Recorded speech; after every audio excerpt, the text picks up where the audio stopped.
বৌদি আমি লাগাবো। না না, আমি কিছুতেই লাগাতে দেবো না। আরে অসুবিধা কোথায় আর সমস্যা কোথায়? কোথায় অসুবিধা কোথায় সমস্যা সেটা আমি বুঝবো, তোমাকে বুঝতে হবে না। বৌদি বৃথায় রাগ করছো, ব্যাপার তো সামান্য, বুঝতেই পারবে না। সামান্যই হোক আর অসামান্যই হোক, হবে না মানে হবে না। আরে দরকার হয় টাকা পয়সা দেবো। টাকা দাও আর পয়সা দাও, আমি লাগাতে দেব না। আরে এত চিৎকার করছে কেন? আরে লাগবে তো সামান্য, বুঝতেই পারবেন না। বুঝতে পারি আর না পারি, লাগাতে দেব না মানে দেব না। বৌদি কত আশা করে এসেছিলাম, নিরাশ করে দিলে।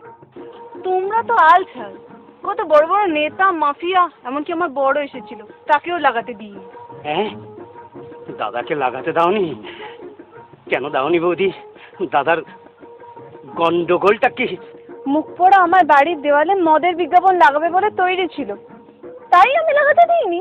আরে আমরা মদের বিজ্ঞাপন দেবো না, আমরা লালিপপ কোম্পানির হাতুড়ি মার্কা জাঙ্গিয়ার বিজ্ঞাপন দেবো।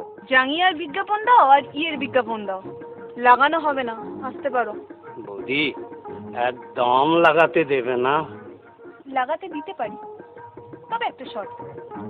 আরে শর্ত মর্ত যা বলবে কোনো আপত্তি নেই। বলছিলাম কি বৌদি, কোথায় লাগাবো, সামনে না পিছনে? সামনে হবে না, বাড়ির পিছনের দেওয়ালে লাগাতে পারো, লিখে দিও বিজ্ঞাপন লাগানো নিষেধ, নো স্টিক বিল, দরজায় দেবো খিল।